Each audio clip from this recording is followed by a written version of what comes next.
Timnas Garuda Muda Indonesia kembali masuk final Piala AFF U19 dan akankah memori manis Indonesia 11 tahun yang lalu akan terulang kembali yang berhasil mengangkat Piala AFF U19. Dan kita akan membahas tentunya tidak saya sendirian tapi bersama rekan saya produser lapangan saya Indonesia yang juga spesialis atau pengamat bisa dikatakan sekarang. Mas sepak bola Diego Basro, apa kabar? Halo, baik Mas Bram. Oke, jadi ini langsung saja ketika kita berkaca sedikit mundur hingga 2002 paling tidak ada 9 pertandingan, 6 kemudian kalah. Jadi artinya memori ini kira-kira akan terulang kembali atau 3 kemenangan yang lampau itu bisa menjadi optimisme bagi tim Garuda Muda kita? Ya tentunya memang Thailand ini menjadi salah satu kekuatan utama di sepak bola Asia Tenggara. Bisa dikatakan mereka rajanya di Asia Tenggara hingga saat ini.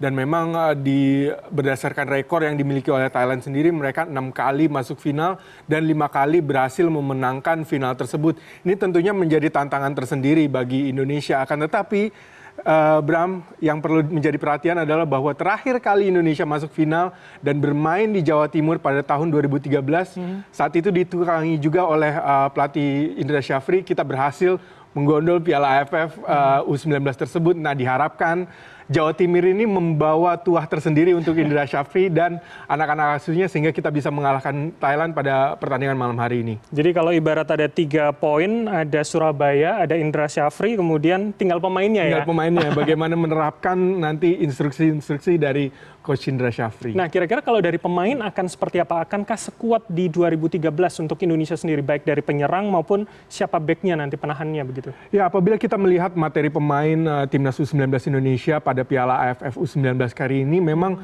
cukup merata ya kekuatannya dan kualitasnya cukup baik.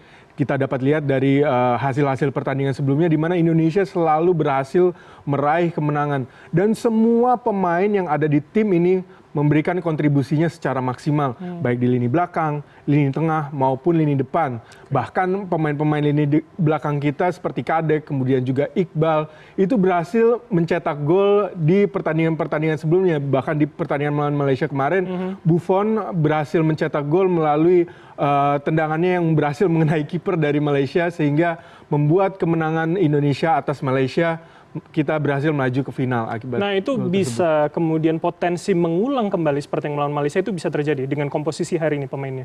Ya, dengan komposisi hari ini tentunya menjadi sebuah peluang bagi Indonesia untuk menaklukkan timnas Thailand. Namun apabila kita berkaca pada pertandingan melawan Malaysia kemarin, di babak pertama Indra Syafri menggunakan formasi 1-3-5-2. Dan ternyata formasi tersebut tidak begitu efektif dilakukan. Namun pada babak kedua kemudian Indra Syafri melakukan perubahan dengan memasukkan winger-winger baru sehingga formasi berubah menjadi 1-3-4-3. Dan semenjak formasi tersebut berubah, maka Indonesia dapat banyak sekali membukukan peluang dan akhirnya dapat meraih kemenangan. Nah, kira-kira kalau di malam ini kita juga melihat bersama bagaimana kemudian komposisinya. Apakah yang Anda katakan tadi di babak kedua itu mungkin dilakukan lagi komposisi yang sama begitu? Ya, saya melihat sepertinya melihat penampilan di babak kedua melawan Malaysia kemarin, formasi 1-3-4-3 akan langsung diterapkan dari babak pertama untuk kemudian membombardir pertahanan daripada Thailand.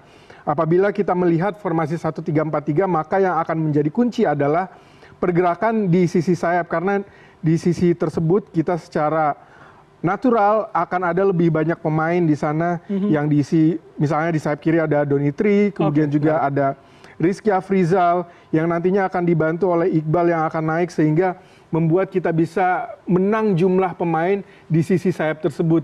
Lalu kemudian dari sisi sayap kita akan mengepung pertahanan dari Thailand, membombardir mereka dengan crossing-crossing dan permainan kombinasi di sayap yang kita harapkan dapat membongkar pertahanan Thailand dan membukukan gol baik dari Rizky Afrizal nantinya atau Jens Raven atau nantinya dari sayap di cutback ke tengah melalui serangan yang akan diselesaikan oleh Welber atau Caviatur, di mana kita sama-sama ketahui Caviatur sendiri memiliki kemampuan umpan, kemampuan passing yang cukup bagus, sehingga ini akan menjadi kunci serangan daripada Indonesia. Oke, kunci. Kalau bicara kunci itu pemainnya, tapi bagaimana soal key battle-nya? Apakah tadi Anda katakan sejumlah sayap ini akan jadi spot-spot penting bagi pemain Indonesia untuk bisa memenangkan? Ya, seperti yang saya sebutkan tadi, Bram, dengan formasi 1-3-4-3, naturalnya kita akan unggul di sisi sayap karena berdasarkan prediksi juga bahwa Thailand akan menggunakan formasi 1-3-4-1-2, sehingga itu membuat mereka hanya memiliki 2 pemain tengah yang harus mengcover wilayah yang cukup luas.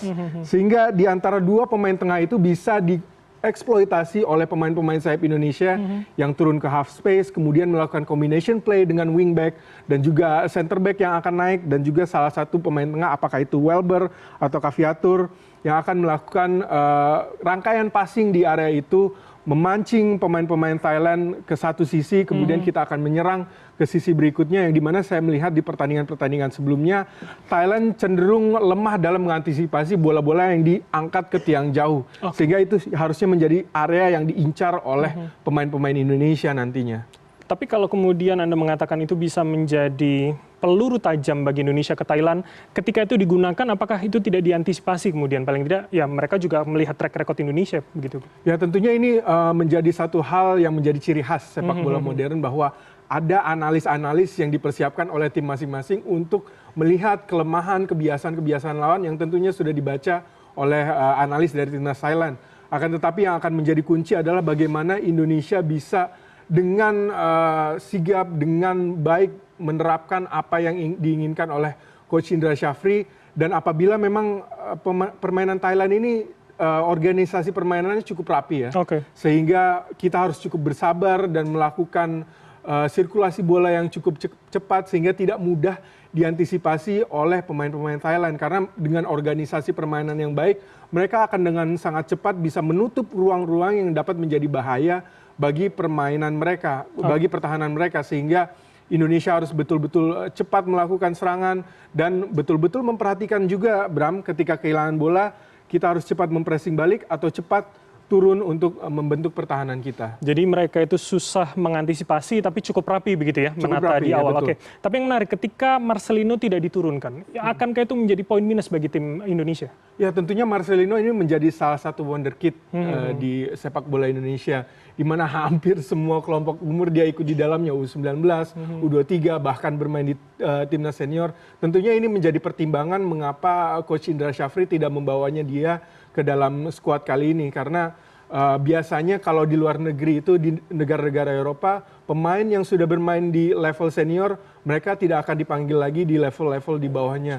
Dan selain itu juga Marcelino sudah menjalani berbagai macam pertandingan, banyak pertandingan, sehingga apabila ia kembali diturunkan di skuad ini maka ditakutkan ia akan overuse, nantinya akan mudah terpapar cedera. Oleh karena itu maka ini juga sangat bagus diberikan kesempatan bagi pemain-pemain lain, pemain-pemain yang lebih muda untuk masuk ke dalam skuad mengisi posisi Marcelino. Oke, jadi tidak berlebihan begitu ya takutnya ketika dia turun. Nah yang menarik juga ketika sejak tadi kita membahas bagaimana Coach Indra Syafri begitu menjadi kunci, kita mengingat kembali beliau di 2013, seberapa itu kan menjadi kekuatan Indonesia, dan kira-kira pembacaannya masih akan sama tidak, hampir 10 tahun rentangnya.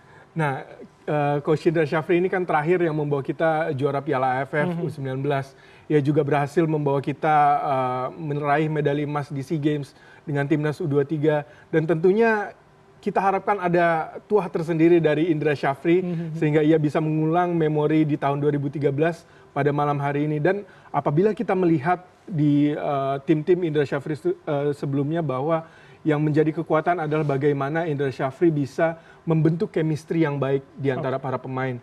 Ini dibentuk dengan kebersamaan yang dibangun di tim di luar lapangan. Biasanya mereka yang muslim akan disuruh untuk sholat berjamaah bersama-sama, makan pun mereka harus bersama-sama, sehingga ada keterikatan yang kuat antara satu pemain dengan pemain yang lain, sehingga ini dapat diterjemahkan ke dalam lapangan juga, chemistry yang ada di luar lapangan ini. Sehingga para pemain ini bisa saling membantu satu sama lain, kemudian saling mengcover satu sama lain, sehingga ada kekompakan yang kuat, sehingga mereka bisa menunjukkan mereka dapat bergerak sebagai sebuah unit, baik saat menyerang maupun saat bertahan. Dan tentunya ditambah lagi taktik-taktik yang diberikan oleh Indra Syafri yang sangat sesuai dengan sepak bola modern saat ini, yang membangun serangan dari bawah, kemudian umpan 1-2 di tengah, tidak langsung buru-buru naik mengumpan bola ke depan. Akan tetapi walaupun memang kadang-kadang ketika ada saat mereka melakukan bola direct ke depan, bola direct tersebut dilakukan dan dapat dieksekusi dengan baik karena ada Jens Raven yang mampu menahan bola tersebut di depan dengan baik. Oke, itu kalau pembacaan internal. Tapi bagaimana kemudian pembacaan Coach Indra ini untuk hari ini melihat tim Thailand, seberapa itu juga dikuasai oleh beliau? Nah, tentunya ini juga lagi-lagi Bram, Coach Indra sendiri sudah mengatakan bersama dengan tim analis telah menganalisa permainan timnas Thailand baik ketika mereka melakukan pertandingan di babak grup maupun kemarin ketika menghadapi Australia. Lagi-lagi organisasi permainan tim Thailand menjadi salah satu yang di-highlight oleh beliau, di mana mereka mampu membangun barisan pertahanan yang cukup rapat sehingga itu menyulitkan Australia pada laga di semifinal kemarin, sehingga ini harus betul-betul menjadi perhatian daripada anak-anak asuh Indra Syafri ketika akan mencoba membongkar pertahanan Thailand. Karena mereka dengan pertahanan yang dibangun dengan baik, menyerap serangan-serangan Indonesia. Apabila kita lengah, maka kita akan dapat di counter attack dan serangan balik tersebut dapat berbuah gol bagi Thailand. Maka itu perhatian, fokus yang baik, kemudian mentalitas bertanding untuk berkorban satu sama lain itu harus ditunjukkan oleh Kadek Arel dan kawan-kawan. Oke, para pemain kita begitu ya, Garuda Muda. Oke, terakhir kalau begitu Diego, saya ingin tahu soal bagaimana analisa prediksi Anda. Berapa kemudian kira-kira yang bisa diboyong sama timnas Garuda Muda kita? Kalau kita melihat dari pertandingan-pertandingan sebelumnya, sepertinya permainan timnas U19 Indonesia ini selalu meningkat dari satu pertandingan ke pertandingan berikutnya. Dan apabila kalau kita melihat pertandingan Thailand, mereka sempat seri ya melawan Malaysia. Ini sepertinya memperlihatkan bahwa kualitas mereka 11-12 dengan Malaysia juga.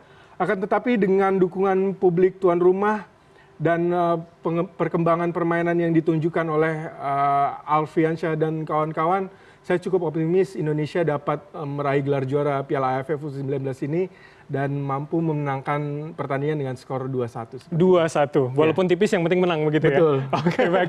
Terima kasih Diego Basro, luar biasa Sama-sama, analis Anda. Dan kita lihat akan seperti apa kemudian nanti penggambarannya di Surabaya pada nanti malam pukul 19.30. 19.30 Indonesia melawan Thailand begitu ya. Sekali lagi terima kasih rekan saya Diego Sama-sama. Basro telah membantu menganalisa juga ini.